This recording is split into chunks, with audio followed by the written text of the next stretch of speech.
وقال النبي صلى الله عليه وسلم إنما بعثت لأتمم مكارم الأخلاق.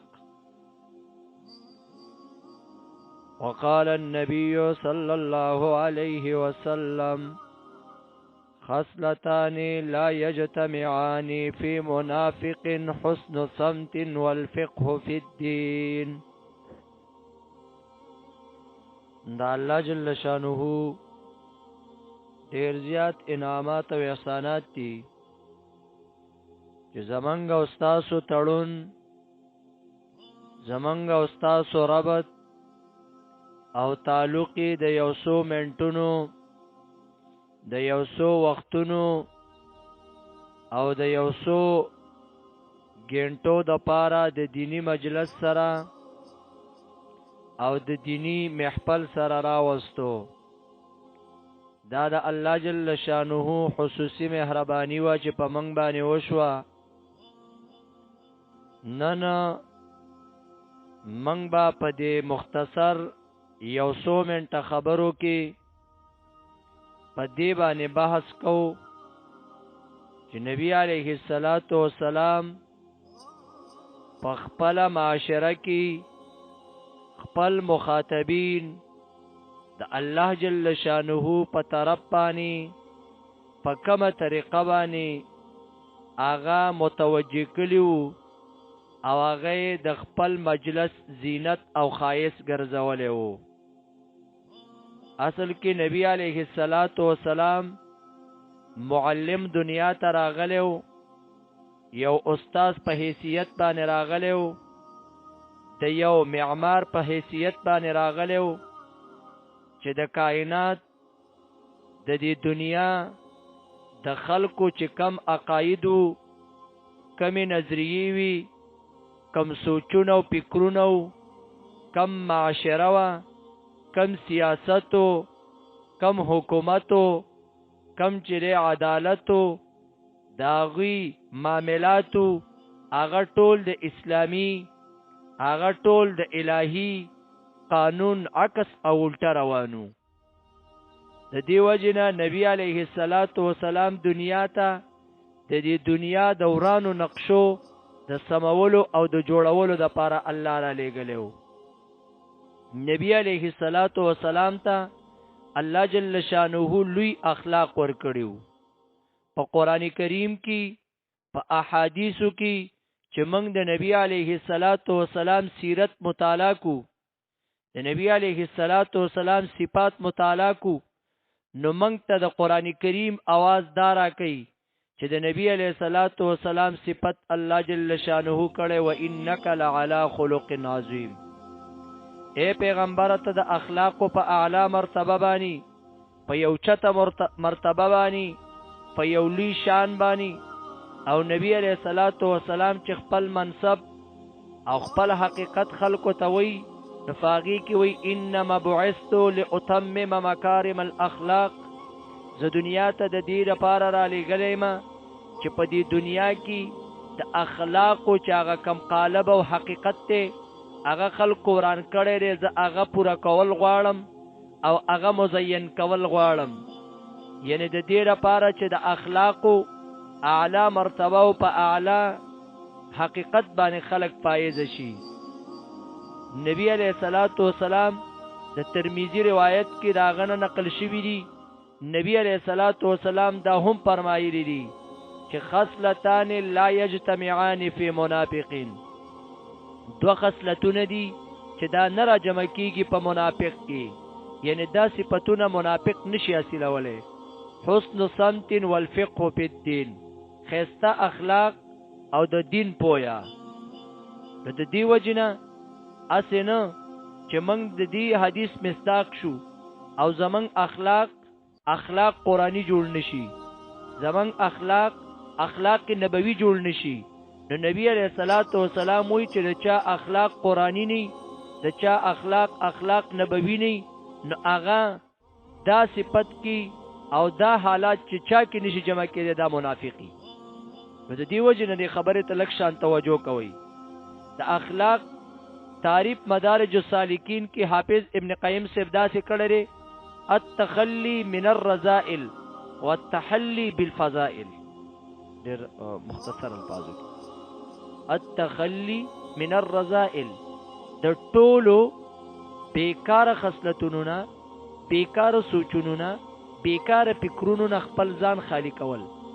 والتحلی بالفضائل او ځان خسته کول په فضائل سره، په خسته صفاتونو سره، په خسته اخلاق سره، په خسته رویه سره. د اخلاق د ټولو خصائل ذمیمه او نزان بچ کول او په صفات حمیده او باندې ځان مزین کول. خدا ټکي ګور دلته ویلې و انک لعلی خلق عظیم.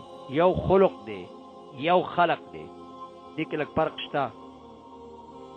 خلق د ظاهری قالب، د ظاهری بناوٹ، د ظاهری ډانچی، د ظاهری جسم ته ویل کېږي. د دې جوړولو ته خلق ویل کېږي.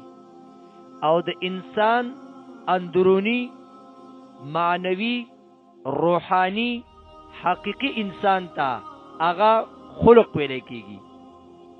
دې باندې ځان پوهه کا. د نبی علیہ الصلوۃ والسلام دوانه الله خسته پیدا کړو، دوانه خسته پیدا کړو. د جسم بارک حسان رضی الله تعالی عنہ سوئی واحسن منك لم تر قط عيني واجمل منك لم تلد النساء خلقت مبرئا من كل غيب كأنك قد خلقت كما تشاء. حسان وی وستا پشان خستا چره هم زما سترګونه دی لیدلې، او ستا پشان خستا چرته هم چې مندونه دی زیګولې. ته داسې پیدا شوی گویا کې تا د الله نه مطالبه کړې ده چې ما داسې پیدا کا. دا د نبی علیہ الصلوۃ والسلام ظاهر وو. باطن بارکی عائشہ رضی اللہ تعالی عنہا تپوس شوی باطن بارکی چې د نبی علیہ الصلوۃ والسلام اخلاق څنګه، نو داغي جواب عائشہ ورکړه کان خلقه القرآن. د نبی علیہ الصلوۃ والسلام حقیقت چلتا پھرتا ہوا قرآن تا. نبی علیہ الصلوۃ والسلام هغه ګرځیدون کې قرآنی کریم و، اخلاق ټول پټول د قرآنو. او د نبی علیہ السلام دعاګانو کې راځي اللهم کما حسنت خلقی فحسن خلقی. اے الله څنګه چې دې زما دانچا زما اندامونه خسته پیدا کړی دي، نو دغه شان زما اخلاق هم خسته کی. ظاهری ډانچا څلور شیونه مرکب ده: سر، مخ، خپي او لاسونه. نو د باطن د پاره هم څلور اعضاء دي: قوت علمی، قوت غضبی، قوت شهوت او قوت عدل. دا څلور چې باطنی چې دي هغه د انسان اعضاء دي. څنګه چې ظاهر برابرۍ نو انسان خسته ښکاره کیږي، ظاهر روغ رمټي، ظاهر برابرۍ نو انسان خسته. دغه شان چې کله د باطنی سلور قوتونه دا کنټرول شي نو د دې انسان نم انسان جوړ شي. نمبر 1 قوت علمیه ده. علمیه علم سره حق او باطل او پیژاندې شي، رښتیا او دروغ او پیژاندې شي، انصاف او ظلم او پیژاندې شي، رڼا او تیره او پیژاندې شي، حق او باطل او پیژاندې شي، جائز او ناجائز او پیژاندې شي. نو د دې شیونو د پیژنګلو د پاره د ټولو نه اهم حیثیت هغه د علم دی چې قوت علمیه مضبوطول غواړي. دویم نم چې کنټرول کی، یعنی د علم پرانا کې خپل غضب هغه استعمال کی، نو دا به شجاعت شي. که سیوا شي نو دا به بېباکي شي، ظلم. او چې کم شي نو دا به بزدلی شي.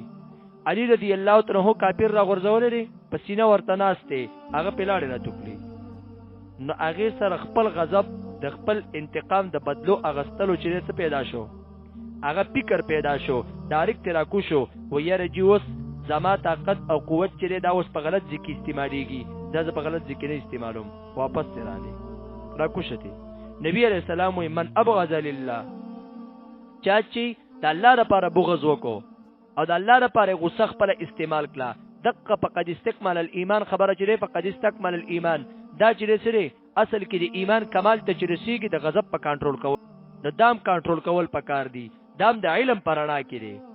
او سلورم نمبر قوت عدل، یعنی عقل خپل عقل کنټرول کول دي، یعنی عقل هغه په خپل نه استعمالي، دا بغیر د وحی نه استعمالول چې سره دا الہاد دی، او د وحی په رڼا کې استعمالول دا سره انصاف دی. نو اصل کې انسان چې کامیابی ته رسیږي د قوت علمیه مضبوطی، د قوت علمیه په رڼا کې با دا خپل غضب کنټرول کوي او خپل شهوت کنټرول کوي او خپل عقل به د علم د تقاضو د قران کریم د رڼا موافق هغه استعمالي، هغه بس کوي استعمالي. ځکه وحی د عقل نگران دی او عقل چې سره هغه به حاکمی په غضب باندې او په شهوت باندې نه هغه به کنټرول ساتل کیږي. نو د انسان طریقه دارا چې دا بسي دا چې اعلی مراتب ته رسیږي، اعلی مراتب ته.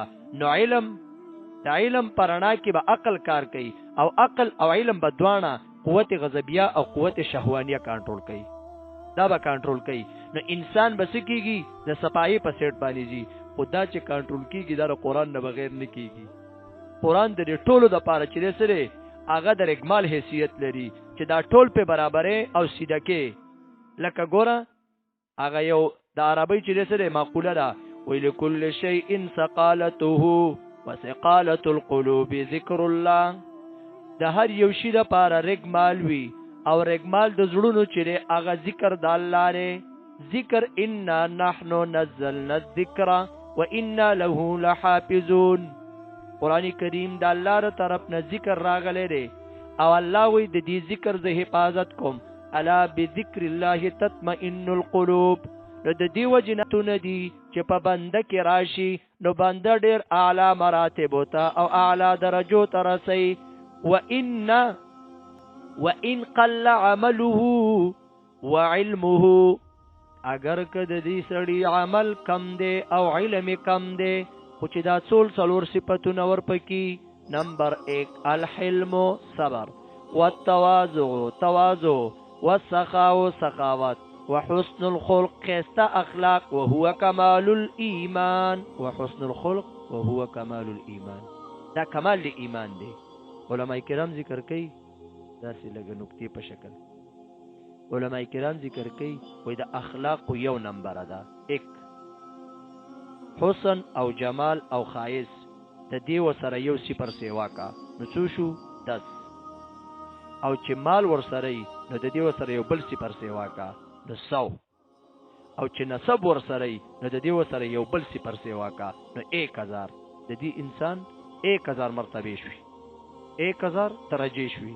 خو چې کله پکې اخلاق نه، اگر که حسن او جمال ډیر دی، اگر که مال ورسره ډیر دی، اگر که نسب وسره ډیر دی، خو چې کم نشته اخلاق نشته نو چې د دریو صفرونو نه 1 لري کی نو صفر. اسم نشو، اسم نشو. د دې اس چې هغه پیدا چې په نظر باندې رانله. د دې وجنه قران کریم کې راځي وذرو ظاهر الاسم وباطنه. خپل کامیابی ته رسیدل نشي. ځکه نبی علیہ الصلوۃ والسلام فرمایي العینان تزنیان وزناهما النظر. سترګې چې دی دا بدکاری کوي او د دې بدکاری چې هغه نظر دی. هغه الکانو ته کتلی چې هغه بیګری دي، هغه زنانو ته کتلی چې هغه زنانه هغه پردی زنانه دي. پردو زنانو ته کتل حرام او ناجایز. تر دې پورې کتابونه لیکي څنګه چې زنانه ته کتل حرام دي دا سې داغي تصویر ته کتل حرام دي.